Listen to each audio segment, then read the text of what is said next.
When you're struggling to keep your family together, the last thing you expect is a miracle falling from the sky. For Eli Harper, a widowed father working 2 jobs just to pay rent, that miracle came crashing into his backyard on a Tuesday morning. A glowing meteorite the size of a car had split his lawn in half. Soon, his quiet street, filled with curious neighbors and government scientists, offering him life-changing money. But here's what shocked him most. His 10-year-old son Milo walked up to the strange object without any fear. When Milo touched its surface, the meteorite hummed softly, like it recognized him. The scientists couldn't explain it. Eli couldn't understand it. But somehow, this wasn't just about a rock from space. This was about his late wife's final words and the dreams his son had been having for months. What was this thing, and why did it seem to know his boy? Before we jump back in, tell us where you're tuning in from. And if this story touches you, make sure you're subscribed, because tomorrow I've saved something extra special for you. The morning started like any other in the Harper household, which meant it started with worry. Eli Harper stood in his narrow kitchen, staring at a stack of overdue bills, while his coffee grew cold in a chipped mug that read, "World's Greatest Dad, a Father's Day gift from happier times." The electric company's final notice sat on top, printed in that unforgiving red ink that seemed to mock his every effort to stay afloat. Outside, the October sky held that crisp promise of autumn that Sarah had always loved. She used to say the changing seasons reminded her that everything had its time, its purpose, but Sarah had been gone for 3 years now, and Eli still hadn't found his purpose in this new reality of single parenthood and financial struggle. "Dad, you're burning the eggs again." Milo's voice carried that particular tone that 10-year-olds had perfected, equal parts affection and gentle exasperation. The boy stood in the doorway, his unruly brown hair sticking up at impossible angles, wearing pajamas that were getting too small but would have to last until after Christmas. Eli quickly flipped the eggs, though they were already beyond saving. "Sorry, buddy. Mind was somewhere else." "It usually is these days." Milo settled into his chair at their small wooden table, the same table where Sarah used to spread her astronomical charts and research papers. Those papers had been packed away in boxes after her death, too painful to look at, too precious to throw away. As they ate their slightly burned breakfast, Eli watched his son with the mixture of pride and worry that had become his constant companion. Milo had Sarah's eyes that deep, knowing brown that seemed to see more than it should. But lately, there was something else there, a distant quality that reminded Eli uncomfortably of Sarah's final months, when she'd become obsessed with her research, staying up late to study star charts and scribbling notes in margins. "I had the dream again," Milo said suddenly, not looking up from his eggs. Eli's fork paused halfway to his mouth. "The same one?" "The bright light in the backyard. But this time, Mom was there. She told me to be ready." Milo's voice held that matter-of-fact tone children used when discussing the impossible. "She said something was coming for me, and I shouldn't be afraid." The familiar ache settled in Eli's chest. Dr. Patterson, the child psychologist, had assured him that Milo's dreams about Sarah were perfectly normal, a way of processing grief. But they'd been getting more vivid, more specific. And sometimes, like now, they felt less like dreams and more like the sound hit them first. A low, thunderous roar that seemed to come from everywhere at once, rattling their windows and making the dishes dance on their shelves. Eli grabbed Milo's hand instinctively, his mind racing through possibilities. Earthquake? Aircraft crash? The sound was unlike anything he'd ever heard, deep and resonant, almost musical. Then came the impact. The house shuddered, as if a giant had dropped a boulder in their backyard. Car alarms began wailing throughout the neighborhood, and somewhere in the distance, a dog started howling. Eli pulled Milo close, both of them frozen for a moment in that primal fear that comes when the world shifts beneath your feet. "What was that?" Milo whispered, but his eyes held no fear. Instead, There was something that looked almost like recognition. Eli grabbed his phone and headed for the back door, Milo close behind. As they stepped onto the small wooden deck Sarah had helped him build years ago, the sight that greeted them defied every rational explanation Eli could muster. Their modest backyard, with its aging swing set and Sarah's forgotten garden, had been transformed. A crater roughly 20 feet across dominated the space, and at its center sat something that didn't belong on Earth. The object was massive, easily the size of their compact car, but it wasn't dark like the meteorites Eli remembered from science class. This thing pulsed with an inner light, shifting between deep blue and silver, like captured starlight trying to escape. Holy! Eli caught himself, glancing at Milo. That's a meteorite. But even as he said the words, he knew they were inadequate. Meteorites didn't glow. They didn't hum with that low, almost musical frequency that seemed to resonate in his bones. And they certainly didn't make his 10-year-old son walk toward them with the calm certainty of someone coming home. Milo, wait! But his son had already climbed down into the crater, his small feet sure on the disturbed earth. Eli's heart hammered as he watched Milo approach the object, remembering every safety warning he'd ever heard about space debris, radiation, alien contamination. Milo placed his hand on the meteorite's surface. The effect was immediate and breathtaking. The object's glow intensified, shifting to a warm, golden light that seemed to welcome rather than warn. More incredibly, it began to sing a soft, harmonic frequency that sounded almost like a lullaby. Milo stood there, palm pressed against the strange surface, his face filled with wonder rather than fear. "It knows me, Dad," he called back, his voice filled with that same certainty he'd had about his dreams. "It's been looking for me." Before Eli could respond, voices erupted from the front of the house. Car doors slammed, and he could hear Mrs. Peterson from next door talking rapidly on her phone, using words like explosion and emergency services. Within minutes, their quiet Tuesday morning had become a circus. The first responders arrived with sirens and official authority, but they stopped short at the crater's edge, their equipment detecting no radiation, no dangerous gases, nothing that explained the impossible sight before them. The fire chief, a practical man named Rodriguez, whom Eli knew from the hardware store, stood scratching his head while his Geiger counter remained stubbornly silent. "Son," Rodriguez called to Milo, "you need to step away from that thing." "It's okay," Milo replied, still touching the meteorite. "It's not dangerous. It's just lost." Lost. The word sent a chill through Eli.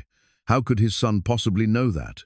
By afternoon, the government had arrived. Dr. Elena Vasquez introduced herself as a research scientist with the Department of Planetary Defense, a department Eli had never heard of, but which apparently had jurisdiction over objects falling from space. She was a woman in her 40s, with sharp intelligence behind wire-rimmed glasses, and the kind of calm competence that suggested she'd seen stranger things than glowing meteorites. "Mr. Harper," she said as they stood on his deck, watching her team set up sophisticated equipment around the crater. "I want to assure you that your family's safety is our primary concern. We'll need to conduct some tests, naturally, but based on our preliminary readings, this object poses no immediate threat." "What is it?" Eli asked, though he suspected the answer would raise more questions than it settled. Dr. Vasquez studied the meteorite, where Milo still sat cross-legged beside it, apparently having a conversation with something that couldn't talk back. "Honestly, we've never seen anything quite like it. The energy signature is unprecedented. The composition includes elements we can identify, but they're arranged in ways that shouldn't be possible with current physics." "And my son? Your son is remarkable." She turned to look at Eli directly. "The object responds to his proximity in ways we can't explain. When he touches it, the energy output increases by over 300%, but it becomes more stable, not less. It's as if it recognizes him," Eli finished. "Exactly. That evening, after the government team had set up their perimeter and the last of the curious neighbors had been politely dispersed, Eli finally had time to process what had happened. He found himself in Sarah's old office, surrounded by boxes he hadn't opened since her death.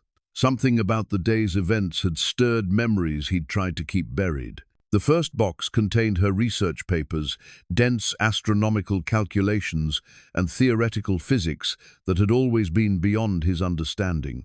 But tonight, driven by a growing sense of unease, he actually looked at them. Really looked.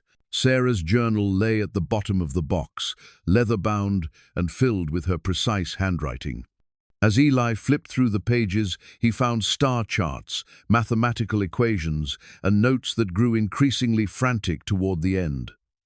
But it was a passage from her final weeks that made his blood run cold. The signals are getting stronger. Whatever's coming, it's not random. The trajectory calculations all point to the same conclusion. This is intentional, directed.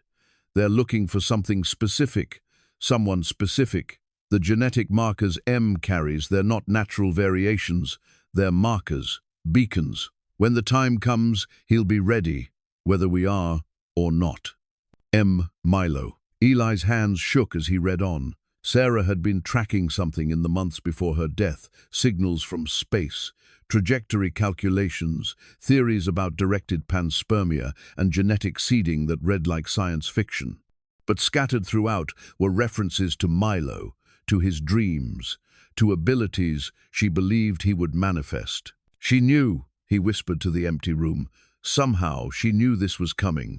Outside, the meteorite continued its gentle humming, a lullaby for a world that had no idea how much had changed in a single morning.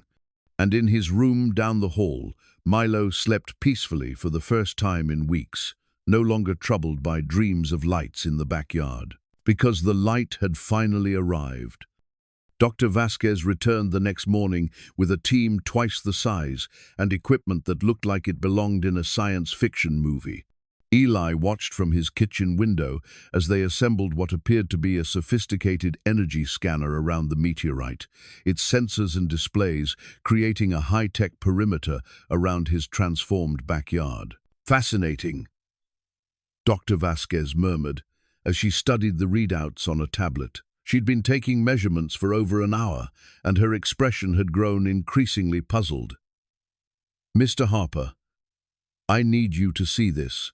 Eli joined her at the crater's edge, where Milo sat beside the meteorite as if it were an old friend. The boy seemed completely comfortable, even leaning against its surface while sketching in a notebook. These energy readings, Dr. Vasquez said, showing him the display. They're not consistent with any known mineral composition. The object is generating power rather than absorbing it. And the frequency, it's almost like a carrier wave, as if it's trying to broadcast something. Broadcast to who? That's what we're trying to determine. She adjusted several dials on the scanner. But here's what really concerns us. This isn't a typical meteorite impact.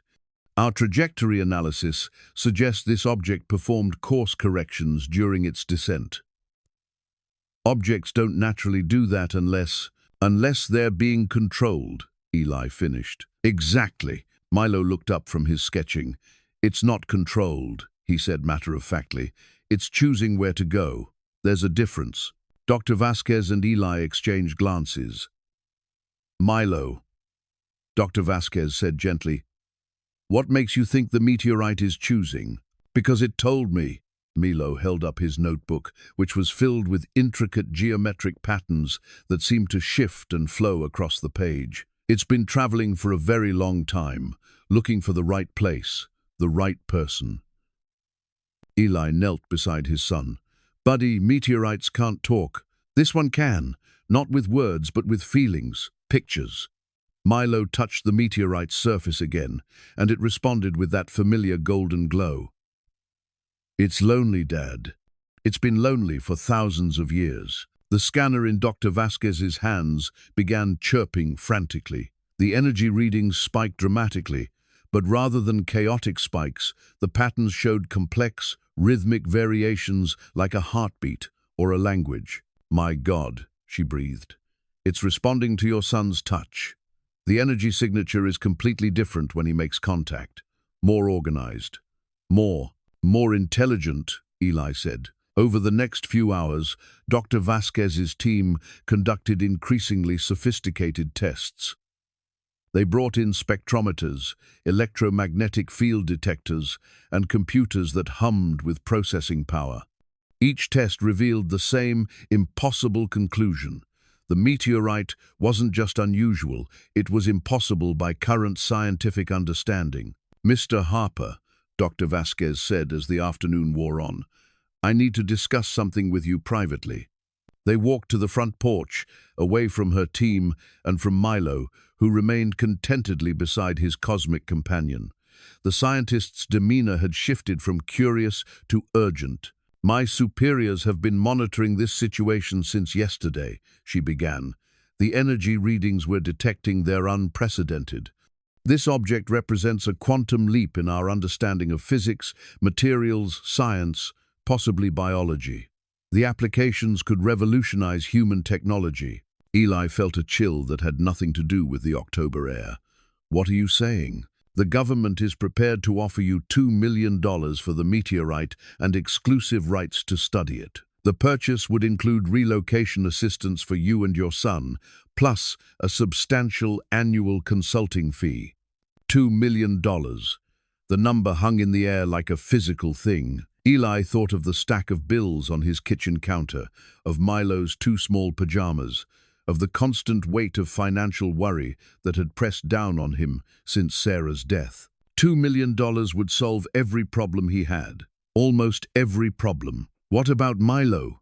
He asked. Your son could continue to interact with the object under controlled conditions. His unique connection would be invaluable for our research. Controlled conditions. Eli repeated the phrase, tasting the implications, meaning in a laboratory somewhere. A very comfortable laboratory, the best facilities, private tutors for Milo, every accommodation. No. The word came out sharper than Eli intended. I need time to think about this. Dr. Vasquez nodded, but her expression suggested time was a luxury he might not have. Of course. But Mr. Harper, you should know that other parties have shown interest in this discovery. Not all of them share our commitment to your family's well-being. That evening, after the government team had retreated to their mobile command center parked on his street, Eli sat with Milo in the crater. The meteorite's glow had softened to something almost like candlelight, warm and reassuring. His son seemed more at peace than he'd been in months. Milo, Eli said carefully, the scientists want to take the meteorite away, to study it. I know. Milo didn't look up from where he was tracing patterns on the meteorite's surface. It knows, too. It's scared. Scared of what? Of being alone again. Of being hurt. Milo finally looked at his father, and in that moment, he seemed older than his 10 years. Dad, what if this is what Mom was talking about in her notes? Eli's blood chilled. What notes? The ones in her journal. I read them last night after you fell asleep.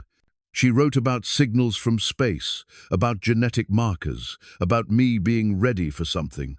Milo's voice remained calm, but tears were gathering in his eyes. She knew this was coming, didn't she? Eli pulled his son close, feeling the weight of truths he didn't understand and choices he wasn't prepared to make. Sarah's journal had contained detailed astronomical observations, tracking what she believed were directed signals from deep space. Her final entries had grown increasingly urgent, filled with calculations and theories that suggested whatever was coming had been planned for decades, possibly longer. I think she did, Eli admitted. But, buddy, I don't understand any of this. I don't know what we're supposed to do. Milo leaned against him, one hand still resting on the meteorite. Mom's last words. When she was in the hospital, do you remember what she said? Eli remembered. Sarah had been barely conscious, weakened by the cancer that had taken her so quickly. But in her final moments, she'd gripped his hand with surprising strength and whispered words that had haunted him ever since. When the Star Child comes home, help Milo remember who he is. Star Child. At the time, Eli had assumed it was the medication, the fever, the cruel randomness of a dying brain. But now, sitting beside an impossible object that sang lullabies to his son, those words carried a different weight. She said to help you remember who you are, Eli said quietly. I'm starting to remember. Milo's voice was barely a whisper. In my dreams, I see things. Other places, other children like me. We're connected somehow, scattered across the world, but connected. The meteorite pulsed gently, as if responding to their conversation. Around them, the October night had grown still, as if the world itself was listening. What do you want to do, buddy? Eli asked, though he suspected the answer would change everything. Milo looked up at the stars that were just becoming visible in the darkening sky. I want to understand why I'm not afraid of it, why it feels like coming home, why Mom knew it was coming. He turned to his father. But I don't want to leave you, Dad. Whatever this is, whatever happens, I don't want to lose you too. Eli held his son tighter, knowing that the simple life they'd tried to build was already gone, transformed by forces beyond their control or understanding. Tomorrow, Dr. Vasquez would return for an answer. Other parties, less friendly ones, might not wait that long. And somewhere in the vast cosmos, other signals might already be traveling toward Earth, carrying messages or visitors that would make tonight's questions seem simple. But tonight, in the gentle glow of impossible starlight, a father and son sat together in their backyard, trying to understand how their small world had become the center of something infinitely larger. The meteorite hummed its quiet song, and in its harmonies, Eli thought he could almost hear Sarah's voice, whispering that everything was unfolding exactly as it should. Eli spent a sleepless night wrestling with the impossible decision, but it was Milo's dream journal that ultimately guided him toward an answer. His son had been recording his dreams for weeks, sketching images and writing fragments that read like messages from another world. The journal entries began simply enough, vague images of lights in the sky, feelings of anticipation. But as Eli read through the pages by flashlight, not wanting to wake Milo, the dreams became increasingly specific and detailed. Star maps that matched real constellations, geometric patterns that seemed to pulse with their own logic, and repeatedly sketches of children around the world, all reaching toward the sky with expressions of recognition and longing. On the most recent page, Milo had written, "Mom says the family is getting bigger. The cousins are waking up." Cousins. Eli closed the journal, his hands trembling slightly. Sarah's research had mentioned other sites, other signals. If Milo was right, if there were other children like him scattered across the globe, then this was far bigger than a single meteorite in their backyard. Dr. Vasquez arrived promptly at 8 a.m., accompanied by a man in an expensive suit who introduced himself as Director Phillips from the Department of Planetary Defense. His presence immediately shifted the dynamic from scientific curiosity to something far more official and urgent. "Mr. Harper," Director Phillips said as they stood in the kitchen, away from Milo, who was outside with the meteorite as usual, "I'll be direct. This object represents a potential threat to national security. We need to understand its capabilities, its origin, and its purpose. Your cooperation would be appreciated, but it's not strictly necessary." The threat was clear, delivered with bureaucratic politeness, but unmistakable in its implications. Eli felt his protective instincts flare. "You're saying you'll take it whether I agree or not." "We're saying the situation has evolved beyond personal property rights," Dr. Vasquez interjected more gently. "The energy signatures we detected yesterday have been increasing. Whatever this object is doing, it's building towards something." Through the window, Eli could see Milo sitting cross-legged beside the meteorite, his dream journal open in his lap. As he watched, his son began sketching rapidly, his hand moving across the page with unusual speed and precision. "There's something else," Dr. Vasquez continued. "We've confirmed similar energy signatures at 11 other locations worldwide. London, Tokyo, Cairo, Sao Paulo. Objects have been appearing over the past 6 months, each one exhibiting similar properties. And children like Milo. In every case, there's been a child between the ages of 8 and 12 who demonstrates an unusual connection to the object." She paused. "Mr. Harper, we believe these events are coordinated. Planned. We need to understand by whom and for what purpose." Before Eli could respond, Marcus Chen appeared at the back door. His neighbor and closest friend since Sarah's death, Marcus had been a steady presence in their lives, the uncle figure Milo had never had, and the brother Eli had desperately needed during the darkest times. "Sorry to interrupt," Marcus said, though his expression suggested anything but casual timing.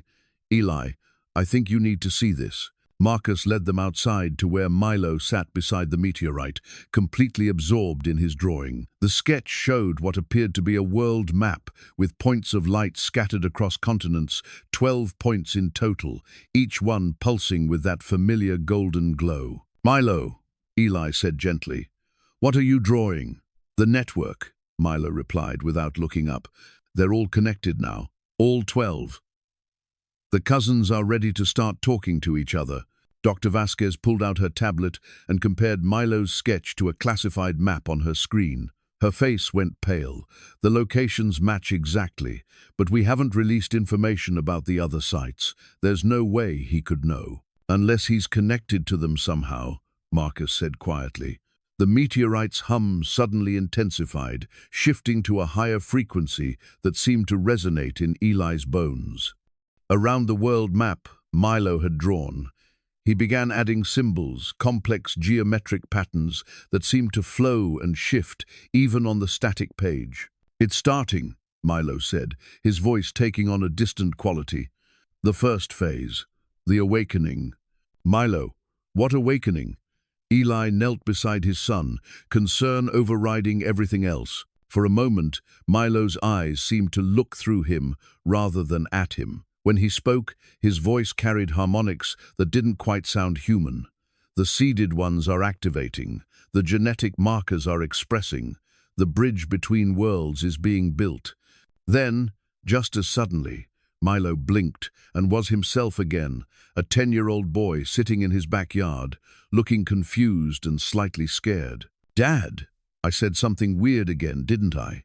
Before anyone could answer, Dr. Vasquez's radio crackled to life. "Dr. Vasquez, we're getting reports from the other sites. Simultaneous activation events. The children at each location are displaying enhanced cognitive abilities and apparent telepathic connections." Director Phillips immediately began barking orders into his phone, talking about containment protocols and research priorities. But Eli's attention was focused entirely on his son, who was looking at the meteorite with growing understanding and fear. "It's changing me, isn't it?" Milo asked quietly. "Like it changed Mom." The words hit Eli like a physical blow. Sarah's illness had come on so suddenly, her final months marked by strange insights and an obsession with astronomical phenomena that doctors couldn't explain. What if her cancer hadn't been random? What if it had been some kind of preparation or consequence of contact with whatever intelligence was behind these objects? "Your mother was special," Marcus said gently, crouching down beside Milo. "And so are you. But that doesn't mean you have to face this alone." The meteorite pulsed again, and this time Eli could swear he felt something, a warmth, a presence, something that felt almost like comfort. For just a moment, he could understand why Milo wasn't afraid. Whatever intelligence resided in that impossible object, it didn't feel malevolent. Ancient, patient, and profoundly lonely. "The $2 million offer stands," Director Phillips said, having finished his phone calls. "But the timeline has accelerated. We need to begin comprehensive studies immediately." Eli looked at his son, at the meteorite, at the government officials who saw opportunity and threat rather than wonder and connection. He thought about Sarah's journal, about Milo's dreams, about children around the world who were somehow becoming something more than human. "What if we said no?" he asked. "That's not really an option anymore," Director Phillips replied. Marcus stepped forward, his expression hardening. "Actually, it is. This is private property, and unless you have a warrant, we have provisions under the National Security Act, which require due process," Marcus interrupted. "I'm a lawyer, Director Phillips, constitutional law. You want this meteorite, you go through proper channels." The tension in the air was palpable. Eli realized that his quiet life of single parenthood and financial struggle had just become the center of a battle between forces he barely understood. Government agencies, mysterious cosmic intelligence, enhanced children around the world, and his son at the center of it all. "I need 24 hours, Eli said finally, "to talk to my son, to understand what we're dealing with. 24 hours, and then we'll give you an answer." Director Phillips looked ready to object, but Dr. Vasquez placed a restraining hand on his arm. 24 hours, she agreed. "But Mr. Harper, I strongly advise you to consider the larger implications. This is bigger than any of us." As the government team packed up their immediate equipment, leaving only basic monitoring devices, Eli sat beside Milo in the crater. The meteorite continued its gentle humming, and he could feel its presence like a warm fire on a cold night. "What do you think, buddy?" he asked. "What should we do?" Milo looked up at him with Sarah's eyes, filled with knowledge that no 10-year-old should possess. "I think we should trust Mom. She left us the journal for a reason. Maybe it's time to read the rest of it." That evening, while Dr. Vasquez's team maintained their perimeter from a respectful distance, Eli and Milo sat in Sarah's old office, surrounded by her research.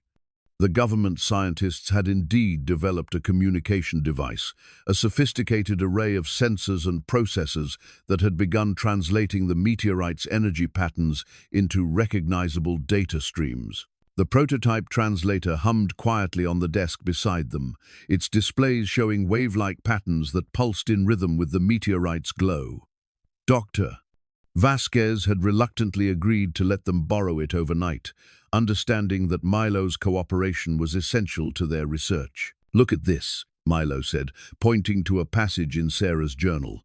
Mom wrote about the Consciousness Bridge Protocol. She was tracking signals from something called the Collective. Eli read over his son's shoulder. Sarah's handwriting had become increasingly hurried in her final weeks, filled with technical diagrams and theoretical frameworks that seemed to anticipate exactly what was happening now. "The seeded ones will manifest enhanced cognitive abilities as the activation process begins," he read aloud. "Neural pathways will expand to accommodate shared consciousness experiences. Physical changes may include improved spatial reasoning, mathematical intuition, and most significantly, the ability to interface directly with collective technology." "Dad," Milo said quietly, "I think I'm one of the seeded ones." The communication device suddenly chirped, its displays showing increased activity. Patterns that had been random now seemed to organize into something like language, geometric forms that shifted and flowed across the screen in ways that suggested meaning. "It's trying to talk to us," Milo said, reaching toward the device. "Careful." But Milo had already touched the interface panel. Immediately, the patterns on the screen shifted, becoming more complex and somehow more purposeful. And in the speaker, beneath the static, Eli could swear he heard something that sounded almost like words. "Welcome, bridge builder," the voice said, though it seemed to come from everywhere at once, rather than the small speaker. "We have waited long for this moment." Eli's rational mind tried to reject what he was hearing, but the evidence was undeniable. The meteorite, or whatever intelligence it contained, was speaking to them through the communication device. "You're the ones who sent the signals," Milo said, not questioning the impossibility of the conversation. "The ones Mom was tracking." Your genetic contributor was chosen for her intelligence and sensitivity to our transmissions. She volunteered to carry the necessary modifications, knowing the cost. The cost. Eli felt sick as the implications hit him. Her cancer. You caused Sarah's cancer. The cellular modifications required to produce a bridge builder are not compatible with extended human biology. Sarah knew this. She chose to complete the process anyway. She chose to die. Eli's voice rose with anger and grief. She chose to give her offspring the ability to save both our species. Milo's hand remained on the communication device, his expression thoughtful rather than frightened. Save them from what? Our homeworld has been dying for millennia. We have traveled far to find a suitable new world, suitable partners for the preservation of consciousness. Earth was selected. Humanity was deemed compatible. Compatible for what? Eli demanded. Symbiosis. The joining of our collective consciousness with human individual creativity. The enhancement of human potential in exchange for the preservation of our species' memories and knowledge. Dr. Vasquez's voice came from behind them. I'm sorry, I couldn't help but monitor the communication. She stood in the doorway, her expression a mixture of wonder and concern. Mr. Harper, do you understand what they're proposing? Eli looked at his son, who was calmly accepting conversation with an alien intelligence as if it were the most natural thing in the world. They want to merge with us, use our children as some kind of bridge between species. Not use, the voice corrected. Partner. The seeded ones maintain their human individuality while gaining access to our collective knowledge. In return, our consciousness survives through integration with human neural networks. And if we refuse? Eli asked. There was a pause that seemed to stretch across cosmic distances. Then both species face extinction. Your world's environmental collapse accelerates. Our consciousness fades to nothing in the void between stars. But if we join, if the bridge builders accept their role, humanity gains the knowledge to heal your world, and we gain the diversity of human experience. Milo finally looked up from the device. There are 11 other kids like me, right? The other meteorites? 12 bridge builders, positioned across your world to create a global consciousness network. You are the final node. When you accept your role, the integration can begin. What does that mean for Milo? Eli asked, though he dreaded the answer. He becomes the first of a new kind of human. Enhanced cognition, extended lifespan, access to technologies beyond current human understanding. But he remains your son. The individual consciousness is preserved and strengthened, not subsumed. Dr. Vasquez moved closer, her scientific curiosity overriding protocol. The other children, are they experiencing the same kind of contact? Each bridge builder awakens according to their individual readiness. Some have progressed further in the integration process. Others, like Milo, are just beginning to access their enhanced capabilities. As if to demonstrate, Milo closed his eyes and placed both hands on the communication device. The patterns on the screen immediately became more complex, and Eli could sense a presence, multiple presences, connecting to his son across impossible distances. I can feel them, Milo whispered. The other kids, Yuki in Tokyo, Ahmed in Cairo, Maria in Sao Paulo. They're scared but excited. And they're all asking the same question, what happens to their families? Families remain intact, the alien voice assured them. The bridge builders require emotional stability and human connection to maintain psychological health during integration. Parents, siblings, close relationships, all are essential to the process. But our lives change completely, Eli said. Your lives expand. The integration begins slowly, with simple shared experiences and enhanced learning. As the bridge builders mature, their capabilities increase.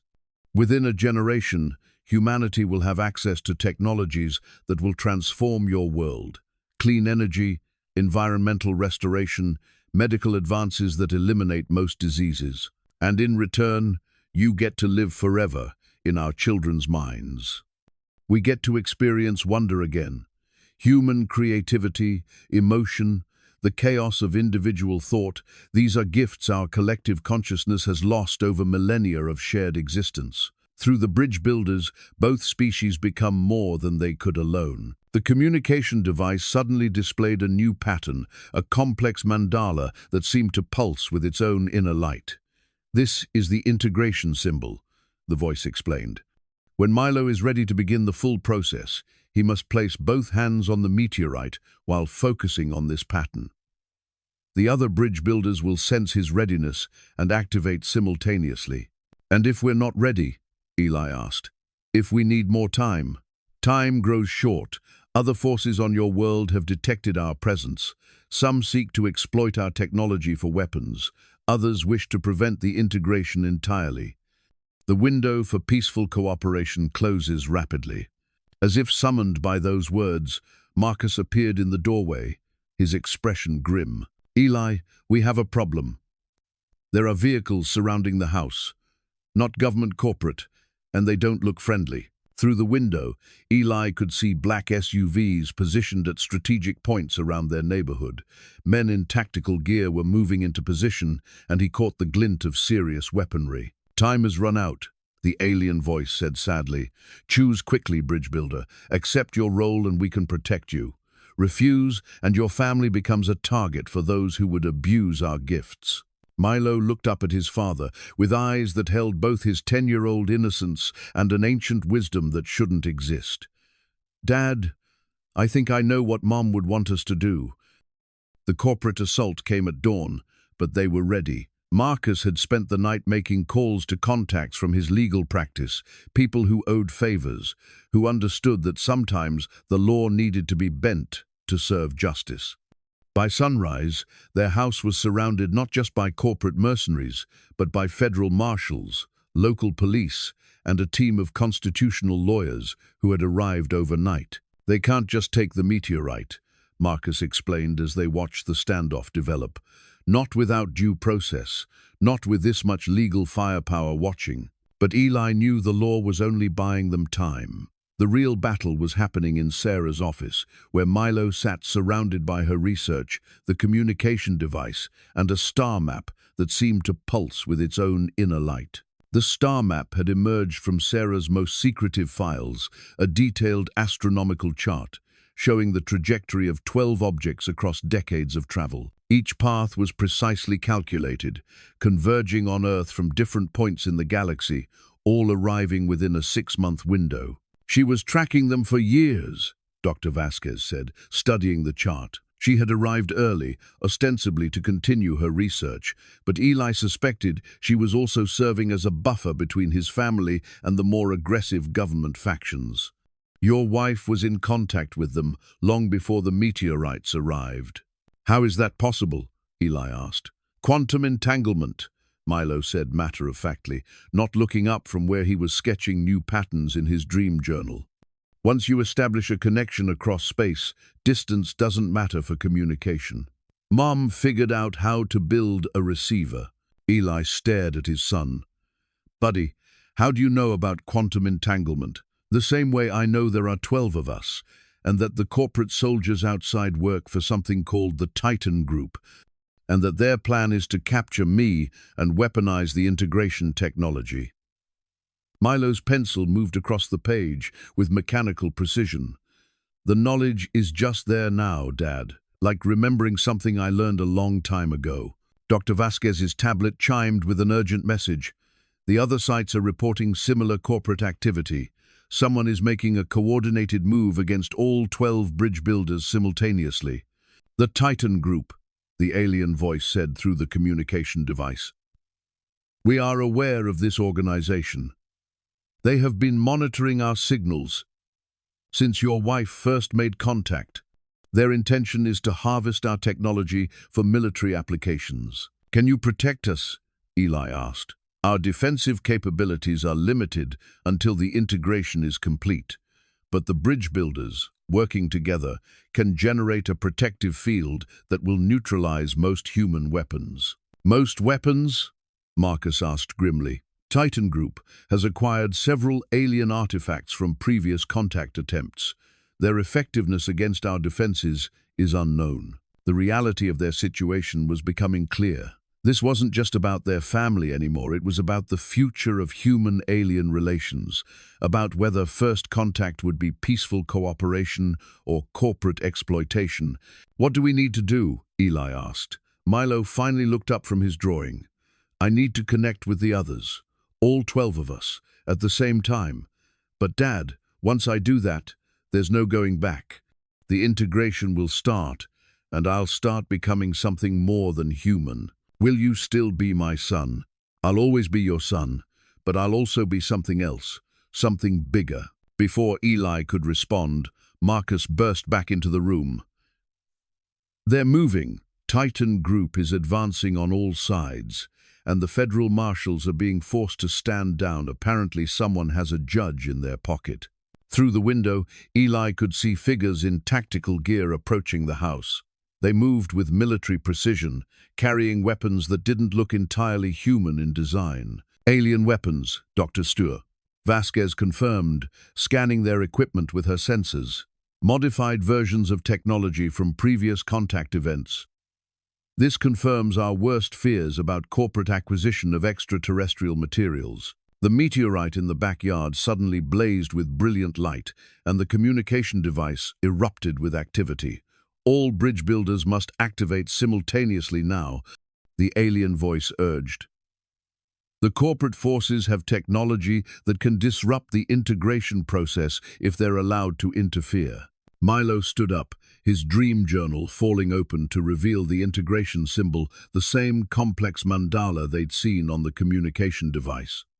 "The others are ready, Dad. We're all scared, but we're ready." "Milo, remember what Mom used to say, that everything happens for a reason, and sometimes we have to trust in things bigger than ourselves." Milo smiled, and for a moment he looked exactly like Sarah. "This is bigger than us, Dad, but it's not bigger than love." Outside, the tactical teams had reached the perimeter Dr. Vasquez's sensors had established. As they crossed the invisible boundary, the meteorite's glow intensified dramatically, and a low harmonic frequency began to build not just from their backyard, but seeming to come from the Earth itself. "The network is activating," Dr. Vasquez said, watching her instruments with growing amazement. "All 12 sites are synchronizing." Milo walked toward the back door, and Eli followed, his heart pounding with fear and pride in equal measure. His son was about to become part of something cosmic, and there was nothing he could do but trust that Sarah had known what she was doing when she'd made her sacrifice. In the backyard, the meteorite had transformed. Its surface now showed complex patterns of light that seemed to move and breathe like living things. The crater around it had filled with a gentle phosphorescence that made the ground itself appear to glow. "Dad," Milo said, taking his hand, "will you come with me? I'm not afraid, but I don't want to do this alone." Together, they walked to the edge of the crater. The tactical teams had stopped their advance, seemingly unable to proceed against the growing energy field that surrounded the meteorite. Their alien-modified weapons sparked and failed as they tried to target the glowing object. 12 bridge builders," the alien voice said, "now coming from everywhere at once rather than just the communication device. 12 worlds linked by consciousness. 12 species joining in symbiosis. Are you ready, Milo Harper, to begin the transformation of both our peoples?" Milo looked up at his father one last time. "I love you, Dad. No matter what happens, that never changes." "I love you too, buddy, more than all the stars in the sky." Milo smiled and stepped into the crater, approaching the meteorite with the calm certainty of someone coming home. Around the world, 11 other children were taking similar steps, guided by the same ancient intelligence, connected by bonds that transcended space and time. The future was about to begin. As Milo placed his hands on the meteorite's surface, the world transformed. The energy field that had been building around their property suddenly expanded, creating a dome of shimmering light that encompassed their entire neighborhood. The Titan Group's modified weapons failed completely.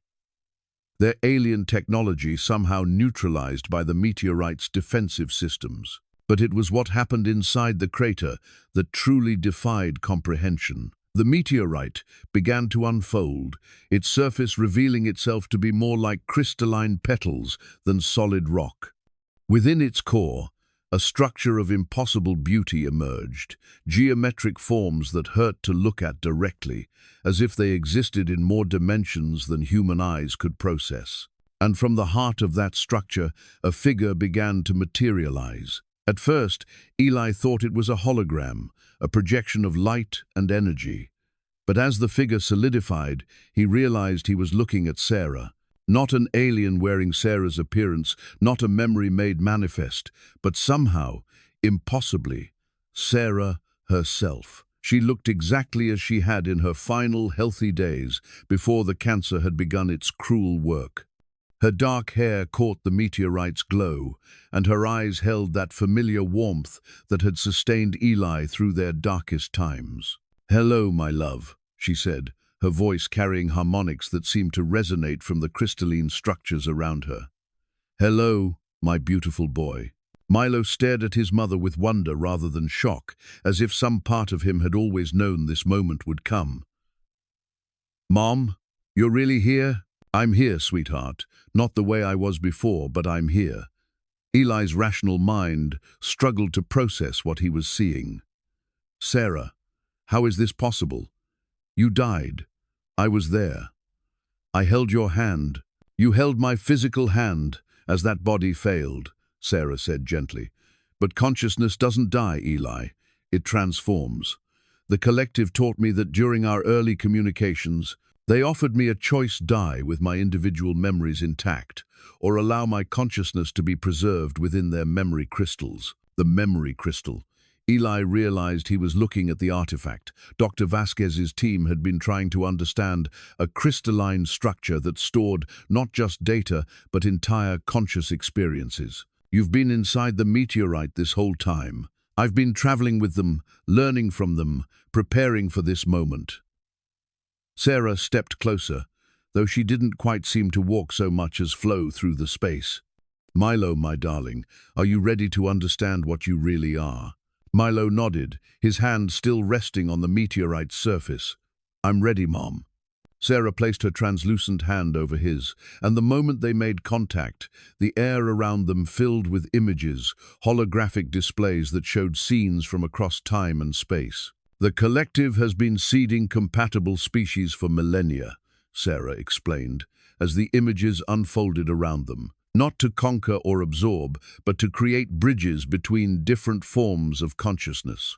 You carry genetic modifications that were introduced to human bloodlines generations ago, designed to activate when the collective found a species ready for partnership." The holographic displays showed other worlds, other species that had undergone similar integration processes. Each transformation had been different, adapted to the unique characteristics of the host species, but all had resulted in expanded consciousness and technological advancement. "But why children?" Eli asked, though part of him already understood.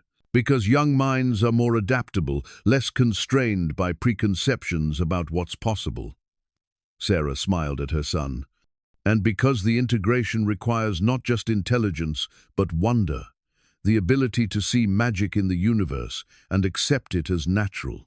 Around them, the defensive energy field continued to hold back the Titan group's forces, but Eli could see them regrouping, bringing in heavier equipment. Whatever protection the meteorite provided, it wasn't absolute. "They're going to try to break through," Dr. Vasquez warned, her instruments detecting increased energy signatures from the corporate weapons. "Let them try," Sarah said, her voice carrying new authority. "The integration has begun. Milo, can you feel the others?" Milo's eyes had taken on a distant quality, as if he were listening to voices only he could hear. "Yuki is scared because her parents don't understand. Ahmed's government wants to use him as a weapon. Maria's family is being threatened." His voice carried pain as he experienced his fellow bridge builders' struggles. "They all need help, Mom." "Then help them," Sarah said simply. "Show them what's possible when families choose love over fear." The memory crystal pulsed brighter, and suddenly Eli could feel it too, a network of consciousness spreading across the globe, connecting 12 children and their families in a web of shared experience and mutual support. Through Milo's connection, he could sense other parents facing the same impossible choices, other families torn between human limitations and cosmic possibilities. "We can help them," Milo said, his voice growing stronger. "All of us together. The collective isn't trying to replace humanity, they're trying to help us become the best version of ourselves." But even as the integration deepened, the corporate forces outside were adapting. Their modified alien weapons had failed, but now they were deploying something different, devices that seemed to create ripples in the energy field itself. "Dimensional disruptors," Sarah said, her expression growing concerned. "Titan Group has been busy. Those weapons can destabilize the quantum entanglement that holds the memory crystals together." "What does that mean?" Eli asked. "It means if they succeed in disrupting the integration process, the consciousness stored in the crystals, including mine, will be scattered across dimensional space. Lost forever." The terrible irony wasn't lost on him. After finding Sarah again, after discovering that death hadn't truly separated them, he might lose her permanently to human greed and fear. "Dad," Milo said, his young face showing wisdom far beyond his years, "I know what we have to do, but I need you to trust me completely. Can you do that?" Looking at his son, enhanced by alien technology, but still fundamentally, the boy who worried about burning eggs and missed his mother, Eli realized that trust was all he'd ever really had. Trust that love would find a way, that families could survive anything, that sometimes the most courageous thing was to let go and believe in something bigger than fear. "I trust you, buddy. I trust your mom, and I trust that whatever happens, we'll face it together." Milo smiled, and in that smile, Eli could see both his 10-year-old son and the cosmic bridge builder he was becoming. "Then let's show them what a family can do when it's connected to the stars." The memory crystal blazed with brilliant light, and around the world, 11 other children stepped forward to complete their own transformations, their families choosing love over fear, wonder over limitation. The real battle was about to begin. The genetic modifier changed everything Eli thought he understood about his son, his wife, and humanity itself. As the memory crystal reached full activation, Sarah's consciousness expanded beyond her individual preservation, accessing the collective's vast archives of knowledge. What she revealed sent shockwaves through everything they believed about human evolution and the aliens' true purpose. "Eli," Sarah said, her voice now carrying harmonics that seemed to come from multiple sources simultaneously, "there's something about Milo's genetics that we never told you. Something about human evolution that the collective has been guiding for thousands of years." The holographic displays around them shifted, showing not alien worlds but Earth itself, but an Earth from humanity's distant past. The images revealed early human civilizations, but with subtle differences. Tools that seemed too advanced for their time, architectural achievements that defied conventional understanding of ancient capabilities. "The collective didn't find humanity by accident," Sarah continued. "They've been here before, many times, helping, guiding, occasionally directly intervening when our species faced extinction events." Dr. Vasquez's instruments went wild as the full implications of the genetic modifier became clear. "My God," she breathed, studying the readouts. "The modifications in Milo's DNA, they're not foreign insertions, they're activations of dormant human genetic sequences. Sequences that have been present in our species for millennia. The bridge builders aren't becoming alien," Sarah explained. "They're becoming what humanity was always meant to be. The collective seeded our evolutionary path long ago, knowing that eventually our species would reach a crossroads where we needed to choose between destruction and transformation. Milo's transformation was accelerating now, the genetic modifier working through his system and activating capabilities that had been dormant since birth. His eyes took on a luminous quality, and when he spoke, His voice carried knowledge that spanned civilizations. "The collective isn't dying," he said, correcting their earlier understanding. "They're evolving, moving from pure thought-based existence to something that incorporates physical experience and individual creativity. They need us as much as we need them." "But Sarah's death," Eli began, "was caused by incomplete integration, the genetic modifier revealed through Milo's enhanced awareness. The first generation of bridge builders like Mom had to undergo the transformation as adults when neural pathways were already established. The process was traumatic to existing brain structures. The terrible truth became clear. Sarah hadn't just volunteered to carry genetic modifications, she had served as a test case, allowing her own body to be transformed and ultimately destroyed so that the integration process could be perfected for the children who would follow. "You experimented on my wife," Eli said, anger rising in his voice. "She volunteered," Sarah's consciousness replied gently, "because she understood what was at stake. Climate change, resource depletion, the risk of nuclear war. Humanity is approaching multiple extinction scenarios simultaneously. Without intervention, our species has perhaps 50 years before total collapse." The holographic displays shifted again, showing Earth's probable futures without intervention: rising seas, massive crop failures, wars over dwindling resources, billions of deaths. But then the images changed, showing alternative timelines where enhanced humans worked with collective technology to restore ecological balance and expand beyond Earth. "The bridge builders represent humanity's evolutionary leap," Milo explained, his child's voice carrying ancient wisdom. "Enhanced cognitive abilities, extended lifespans, immunity to most diseases, and the capacity to interface directly with technologies that can heal our world."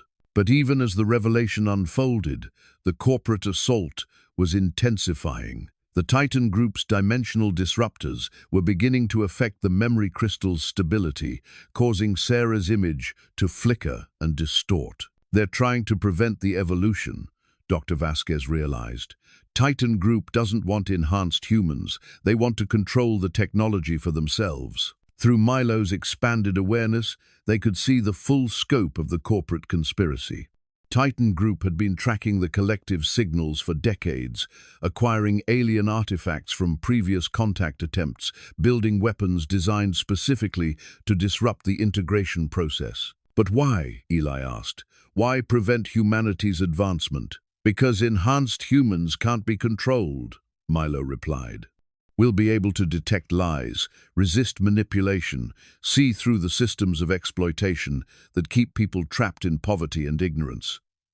Corporations like Titan Group profit from human limitation. Our evolution threatens their power." The dimensional disruptors reached critical intensity, and cracks began appearing in the protective energy field around their property. Through the failing barrier, Eli could see corporate soldiers advancing with weapons that seemed to bend light around them. "The integration must be completed now," Sarah urged, her form becoming increasingly unstable. "All 12 sites simultaneously, or the process will fail." Around the world, the other bridge builders were facing similar corporate assaults. Through the network connection, Eli could feel their fear, their families' desperation, their government's confusion as they tried to understand technologies beyond current human comprehension. "There's something else," Milo said, his enhanced perception revealing a hidden truth. "Dr. Vasquez, you're not just a government scientist, are you?" Dr. Vasquez looked startled, then resigned. "I've been in contact with the collective for 3 years. Your wife and I were part of a secret international group preparing for this moment. Scientists, military leaders, government officials who understood that first contact was inevitable and that humanity needed guides. You're enhanced too," Eli realized. "First-generation integration. Like Sarah. My cancer is in remission, but the process will eventually kill me unless the second-generation bridge builders can complete the network." She looked at Milo with desperate hope. "You and the other children represent not just humanity's future, but the survival of everyone who has been helping prepare for this moment." The weight of responsibility settled on Eli's shoulders like a physical thing. His son wasn't just becoming something extraordinary. He was the key to saving not just the human species, but the brave individuals who had sacrificed everything to make this moment possible. "What do you need from me?" Eli asked. "Trust," Sarah said, her image flickering as the dimensional disruptors continued their assault. The final phase of integration requires Milo to merge completely with the memory crystal. For a brief time, he'll exist more as energy than matter. The process is safe, but it will look like death. How long? 3 minutes. But during those 3 minutes, every corporate and government force on the planet will try to prevent the transformation. They'll assume he's dying and attempt medical intervention, which would disrupt the process permanently. Through the failing energy barrier, Eli could see medical teams accompanying the corporate soldiers' teams, equipped with resuscitation equipment and life support systems that would indeed interfere with the integration process. "I have to protect him during the transformation," Eli realized. "We all do," Marcus said, appearing at the crater's edge with a determined expression. "Every parent, every family member, every friend who believes in the future these children represent." Around the world, the network showed him families making the same choice, mothers and fathers, siblings and grandparents, standing guard while their children underwent transformations that would save humanity or die trying. "Are you ready, my brave boy?" Sarah asked, reaching toward Milo with hands made of starlight. Milo looked at his father one last time. "When I come back, I'll still be me, but I'll also be something more. Something that can help fix the world Mom loved so much." "Then let's fix it together," Eli said, taking his position between his transforming son and the forces that would stop him. The genetic modifier pulsed one final time, and Milo stepped forward to embrace his cosmic destiny. The resonance chamber that formed around Milo as he entered the final phase of integration was unlike anything human science had ever documented. The air itself seemed to crystallize, creating geometric patterns that extended far beyond their backyard and connected with similar formations appearing at the 11 other sites worldwide. Through this resonance chamber, Eli could suddenly feel everything, not just Milo's transformation, but the experiences of every other bridge builder and their families across the globe. The shared consciousness was overwhelming at first, a cacophony of emotions and sensations from 12 different cultures and languages. But gradually, patterns emerged. Fear from the parents in Tokyo as their government threatened to intervene.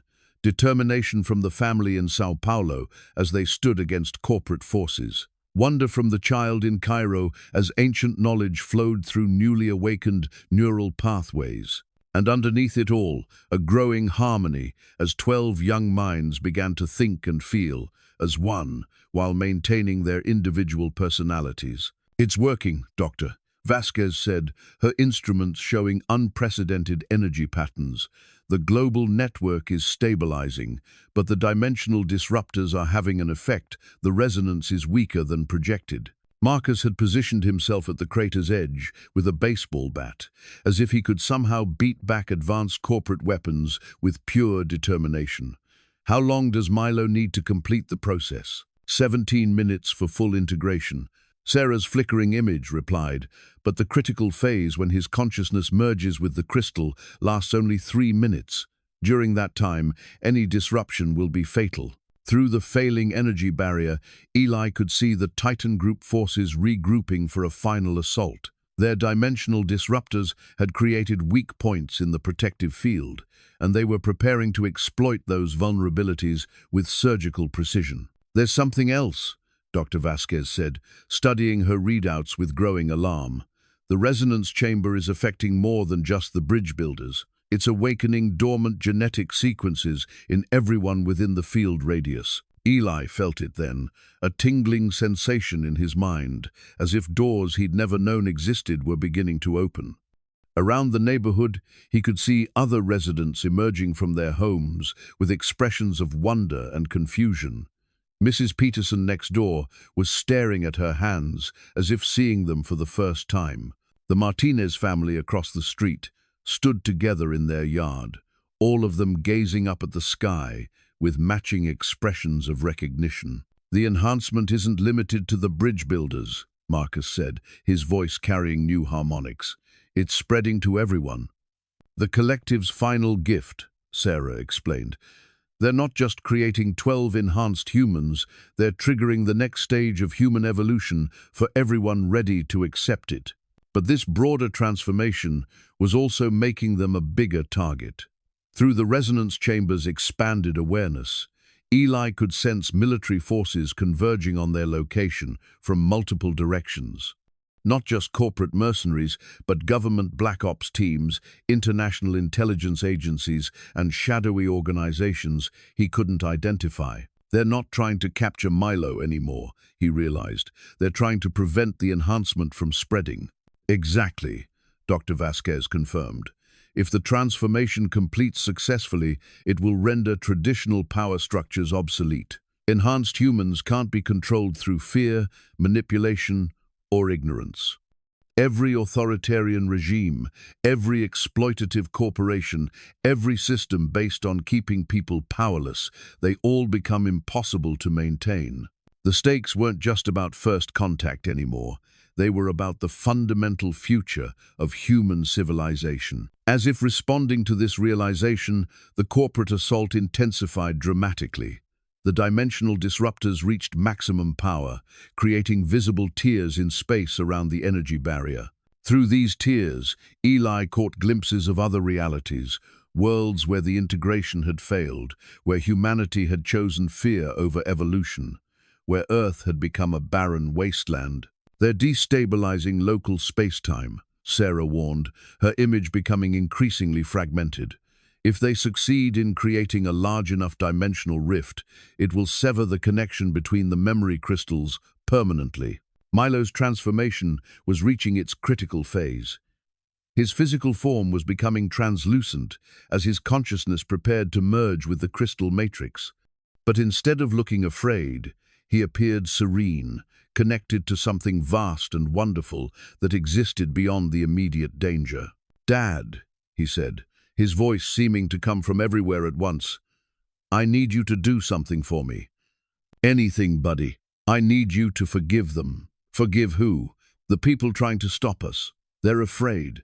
They don't understand what we're offering. But hatred and anger will interfere with the resonance field. For the integration to work, it needs to be powered by love, not conflict." The request seemed impossible given the circumstances. Corporate soldiers were preparing to assault their home, to harm or kill his child, to prevent humanity's evolution out of pure greed. How could he forgive that? But as Milo's consciousness expanded through the resonance chamber, Eli began to understand. Through the enhanced awareness, he could feel the attackers' motivations, fear of the unknown, desperate attempts to maintain control in a changing world, genuine belief that they were protecting humanity from alien contamination. They weren't evil, they were terrified. "I can't do this alone," Eli admitted. "You won't be alone," Marcus said, placing a hand on his shoulder. "We're all connected now, all of us who choose love over fear." Around the world, similar scenes were unfolding. Parents and families standing together, choosing trust over terror, creating a global network of consciousness powered by humanity's capacity for love and sacrifice. Through the resonance chamber, Eli could feel that collective choice, millions of people worldwide, sensing the transformation and deciding to embrace rather than resist it. But the corporate forces weren't backing down. Their dimensional disruptors had created multiple rifts in the protective barrier, and specialized assault teams were preparing to breach the compound. Eli could see them through the tiers in space-time soldiers, enhanced with alien technology, stolen from previous contact attempts, wearing armor that seemed to exist partially outside normal reality. "They're using collective technology against us," Dr. Vasquez realized. "Modified artifacts from earlier integration attempts that failed." "How many times has this happened before?" Eli asked. "The collective has tried to guide species evolution dozens of times across the galaxy," Sarah replied. "Most attempts fail because the enhanced individuals are eliminated before the network can establish itself. Only a few species have successfully made the transition. The weight of cosmic history pressed down on them. This wasn't just about Earth, it was about proving that conscious evolution was possible, that species could choose cooperation over destruction when faced with the ultimate test. 2 minutes to critical phase, Dr. Vasquez announced. Milo's physical form was now barely visible, his consciousness existing more as energy than matter. The memory crystal had expanded to encompass the entire crater, its faceted surfaces reflecting not just light, but somehow reflecting possibilities, showing glimpses of the future humanity could achieve if the integration succeeded. Through those reflections, Eli could see potential tomorrows. Cities that floated on clouds, powered by technologies that worked in harmony with natural systems. Humans exploring the galaxy not as conquerors, but as ambassadors, carrying the gift of individual creativity to species that had forgotten how to dream. Children like Milo, growing up in a world where war and poverty were historical curiosities, where every person could reach their full potential. But he could also see the alternative futures, the worlds where fear had won, where humanity had chosen limitation over transcendence, where Earth had become just another failed experiment in conscious evolution. The breach is imminent, Marcus warned, watching the assault teams position themselves at the weakest points in the barrier. Then it's time, Sarah said, her image stabilizing one final time as she prepared to guide her son through the ultimate transformation. Milo, my brave boy, are you ready to show the universe what humans can become? Milo's voice came from the heart of the crystal matrix, carrying love and determination that spanned galaxies. I'm ready, Mum. Let's build the bridge between worlds. The critical phase began, and with it, the final battle for humanity's future. The neural bridge that formed between Milo and the memory crystal was a thing of impossible beauty, streams of conscious energy flowing between his dispersed awareness and the alien intelligence that had traveled across the galaxy to find him. As the bridge stabilized, the corporate assault reached its climax. The modified weapons tore through the weakened energy barrier like tissue paper, and enhanced soldiers poured into the compound from multiple directions. Their alien tech armor allowed them to move through the dimensional rifts as if they were doorways, appearing and disappearing in ways that defied conventional physics. "Protect the integration!" Dr. Vasquez shouted, placing herself between the approaching soldiers and the crater where Milo's transformation was reaching its critical moment. Marcus swung his baseball bat at the first soldier to reach them, only to have it pass harmlessly through armor that existed partially outside normal space. The soldier's return blow sent Marcus flying backward, but instead of despair, his face showed determination. "The neural bridge," he called to Eli. "They can't disrupt it if we maintain the resonance field." Eli understood. The integration process didn't depend on physical protection. It depended on consciousness, on the collective will of everyone connected to the bridge builders worldwide. As long as the families maintained their emotional connection to the transformation, no weapon could truly stop it. Around the world, similar battles were raging, but through the neural bridge, Eli could feel the tide turning. In Tokyo, Yuki's grandmother had organized the entire neighborhood to protect her granddaughter's transformation, creating a human shield powered by love rather than weapons. In Cairo, Ahmed's parents had convinced local religious leaders that the integration was a divine gift, turning potential opposition into protection. The neural bridge pulsed with increasing power as Milo's consciousness expanded beyond individual human limitations. Through the connection, Eli could experience what his son was experiencing, the vast loneliness of the collective consciousness, eons of pure thought without the chaos and creativity of individual emotion. But he could also feel Milo's gifts flowing in the other direction, human wonder, the capacity for surprise, the beautiful unpredictability of mortal creativity, enriching a civilization that had forgotten how to laugh. How to dream, how to love. "It's working," he whispered in amazement. They're not trying to change us, we're changing them. The first phase of global consciousness expansion began as the neural bridge reached full stability. Enhanced humans worldwide started awakening to abilities they'd never known. They possessed not alien powers, but human potential that had been locked away for millennia. The corporate soldiers faltered as their weapons began failing against targets whose consciousness could exist partially outside normal reality. Their alien tech armor, designed to counter known collective technologies, couldn't adapt to the hybrid human-alien consciousness that was emerging from the integration. Through the neural bridge, Milo demonstrated his new expanded awareness. He could feel the soldiers' fear, their confusion, their desperate attempts to complete a mission they no longer understood. And instead of fighting them, he began to reach out to their consciousness, offering them the same choice he'd been given. "They can choose too," he said, his voice coming from everywhere and nowhere. "Everyone can choose evolution over fear."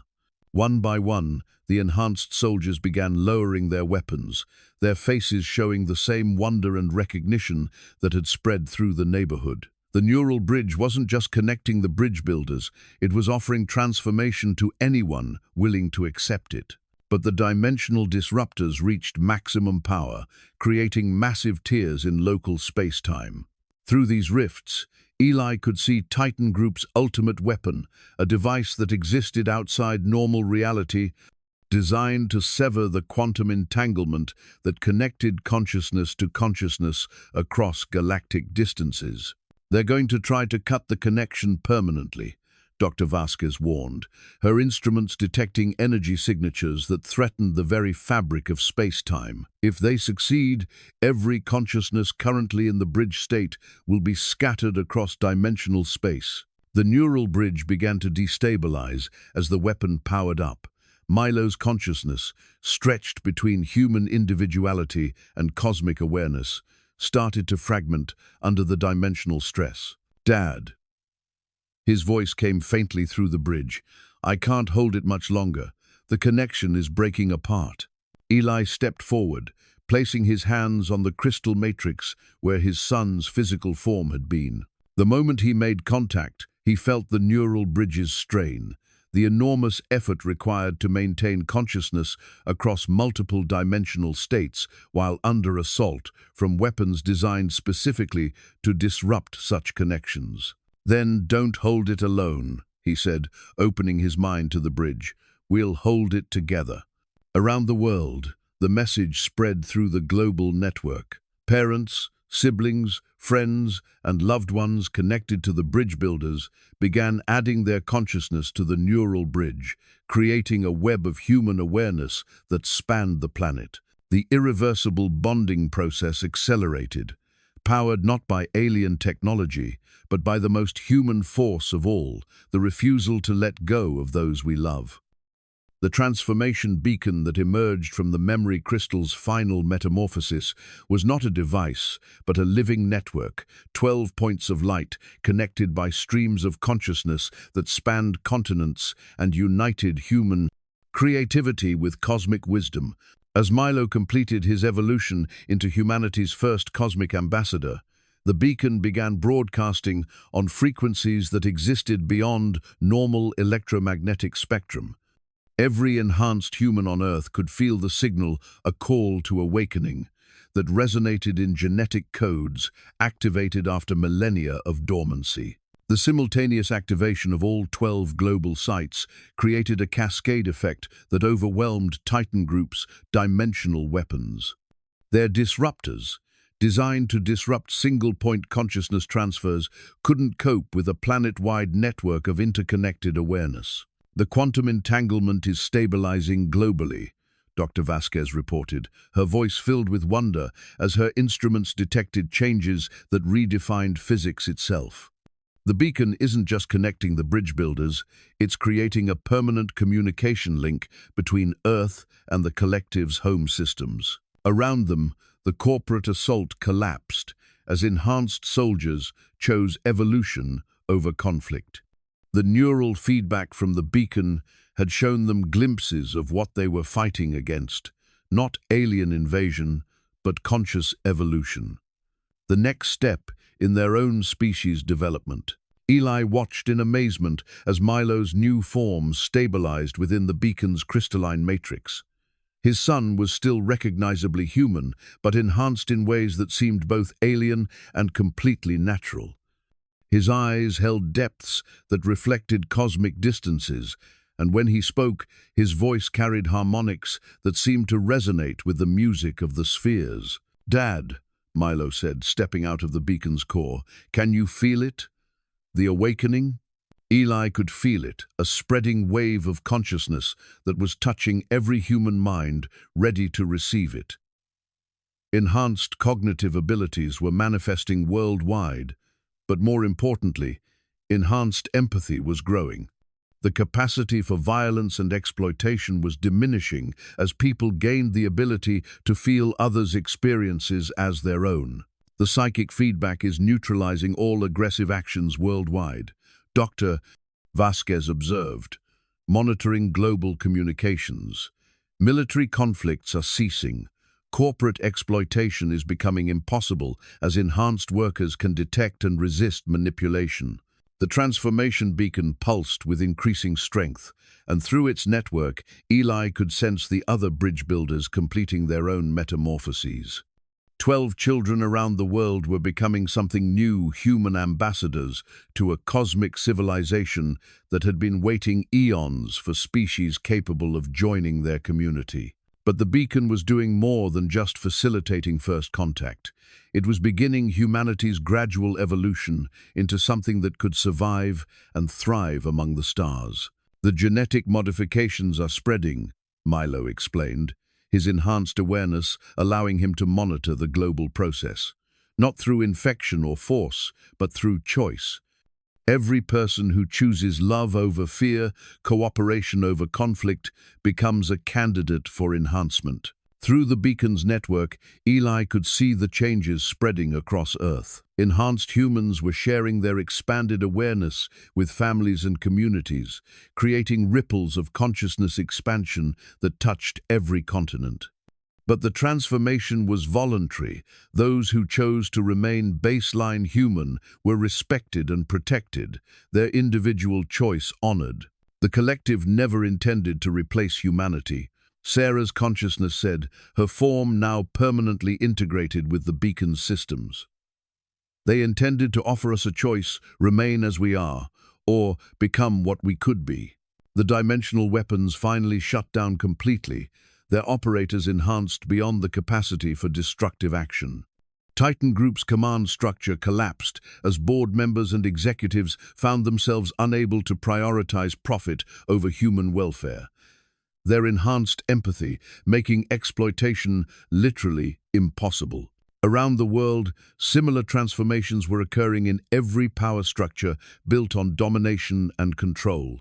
Enhanced humans couldn't be governed by fear or manipulated by false information.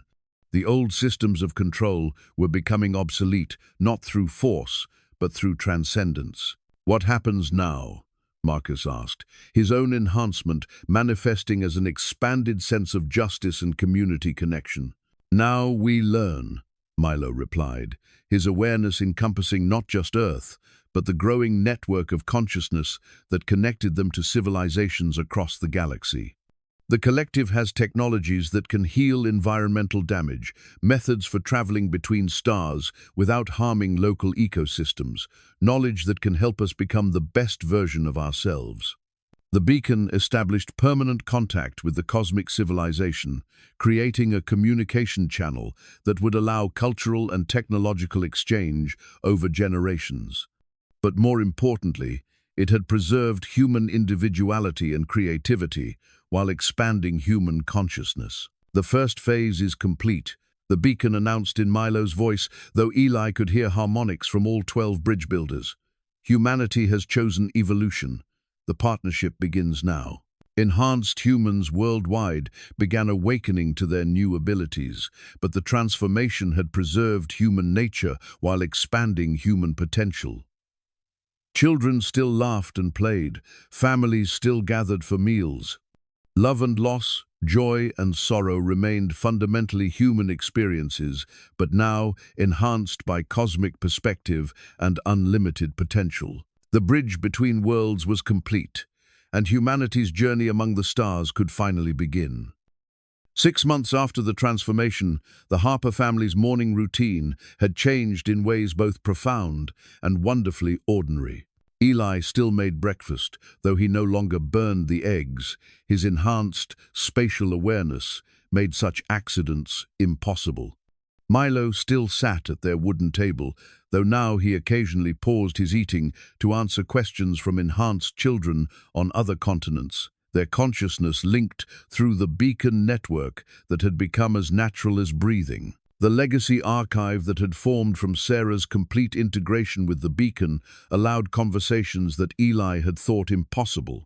She wasn't truly alive in the way she had been before her physical form remained part of the cosmic consciousness, but her memories, her personality, her love for her family had been preserved perfectly within the crystalline library that now occupied their transformed backyard. "Good morning, beautiful," Eli said to the shimmering presence that materialized beside their breakfast table, as he had every morning for the past 6 months. "Good morning, my love," Sarah replied, her form more stable now than during the chaotic first days of integration. "How did you sleep?" "Better than I have in years," Eli admitted. It was true. The enhanced empathy that had come with his own gradual transformation had healed wounds he hadn't even known existed. The constant anxiety about money, about Milo's future, about facing life alone, all of it had dissolved as his awareness expanded to encompass possibilities he'd never imagined. Their neighborhood had become a research and communication center, but not in the sterile, corporate way Eli had once feared. Instead, it felt like the world's most extraordinary community center. Enhanced humans from around the globe came to study at the Legacy Archive, but they also came to play with Milo, to share meals with the Harper family, to experience the warmth of human connection that the collective had been missing for eons. Mrs. Peterson next door had discovered that her enhancement included an intuitive understanding of plant genetics, and her backyard had become a garden that produced vegetables year-round regardless of weather. The Martinez family had found their empathic abilities allowed them to communicate with animals in ways that seemed magical, and their home had become an informal sanctuary for injured wildlife. "The Singapore bridge builders are visiting next week," Milo announced between bites of perfectly cooked eggs. "May wants to show me how she's been working with the dolphins there. They're learning to help clean plastic from the ocean." Eli smiled.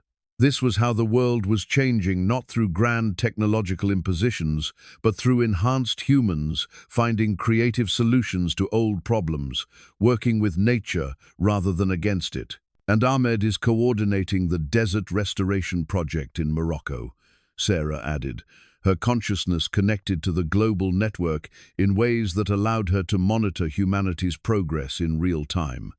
The enhanced weather prediction capabilities are allowing them to guide rainfall patterns without disrupting global climate systems. The transformation had proceeded exactly as the collective had promised. Enhanced humans maintained their individual personalities and human nature while gaining access to technologies and knowledge that were healing their world. But perhaps more importantly, they had gained the empathy necessary to use that knowledge wisely. Dr. Vasquez stopped by most mornings now, no longer as a government scientist, but as a friend and fellow enhanced human. Her cancer had gone into permanent remission as the integration process repaired cellular damage at the genetic level, and she spent her time documenting the changes occurring worldwide. "The atmospheric carbon levels dropped another 2% this month," she reported, settling into a chair that seemed to adjust itself to her comfort, a bit of collective technology that had been integrated into their home. "The enhanced humans working on environmental restoration are exceeding every projection." "What about resistance?" Marcus asked, joining them from next door where he'd been helping Mrs. Peterson with her impossible garden. "Are there still people opposing the transformation?" "Less every month," Dr. Vasquez replied. It's hard to maintain fear-based opposition when enhanced humans are so obviously working for everyone's benefit, and the voluntary nature of the process has eliminated most concerns about forced conversion. Indeed, the transformation had spread organically through human choice rather than alien mandate. Enhanced humans shared their expanded awareness with families and communities, but only those who genuinely chose evolution received the full integration. Others remained baseline human, protected and valued members of society whose different perspective was recognized as essential to maintaining human diversity. Besides, Milo added with the wisdom that still sometimes surprised Eli, people aren't afraid of us because we're still us. We just have more room in our hearts and minds for wonder. As the morning progressed, other enhanced children began arriving for their daily coordination session. They came through various means, some walking from nearby neighborhoods, others materializing through the quantum transportation network that had developed as the beacon systems matured. But they all came with the same excitement for discovery and connection that had characterized human childhood for millennia. Watching them gather in the backyard around the legacy archive, Eli was struck by how normal it all seemed now. Children from different continents playing together while accessing cosmic knowledge, sharing insights about galactic civilizations between games of tag, solving complex environmental problems with the same enthusiasm they brought to puzzles and riddles. "It's what Sarah always dreamed of," he murmured, watching Milo explain something about quantum mechanics to a younger, enhanced child from Australia. "What I dreamed of, and what the collective needed," Sarah's voice replied warmly. "Human creativity and wonder, preserved and enhanced rather than replaced. Individual consciousness, maintaining its beautiful chaos while gaining access to collective wisdom." As afternoon approached, the visiting children began departing for their own homes and families around the world. But the connections remained the beacon network, ensuring that no enhanced human was ever truly alone, that the bridge builders could continue their work of healing Earth and exploring the cosmos together.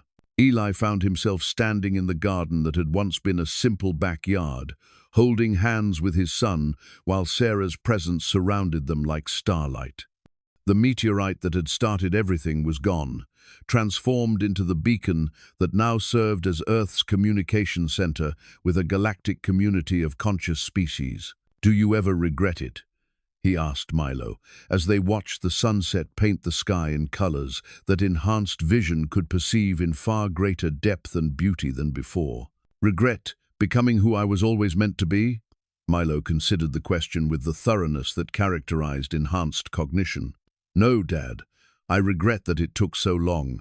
I regret that Mom couldn't be here in physical form to see what we've built, but I don't regret choosing love over fear." The beacon pulsed gently in the growing dusk, its light visible now not just to enhanced humans, but to anyone who chose to really look.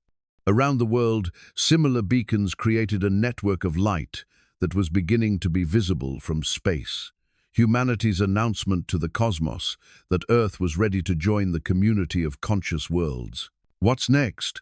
Eli asked, though he suspected the answer would be as wonderful as it was impossible to predict. "Everything," Milo replied, his young voice carrying the harmony of infinite possibility. "We've only just begun to explore what's possible when love meets knowledge, when human creativity partners with cosmic wisdom. The universe is vast, Dad, and we're finally ready to explore it together." As the stars emerged in the darkening sky, each one now a potential destination rather than an impossible dream, the Harper family stood together in their transformed world. The future stretched before them like an invitation written in starlight, promising adventures that would span galaxies while always bringing them home to the love that had made it all possible. The bridge between worlds was complete, but the journey had only just begun.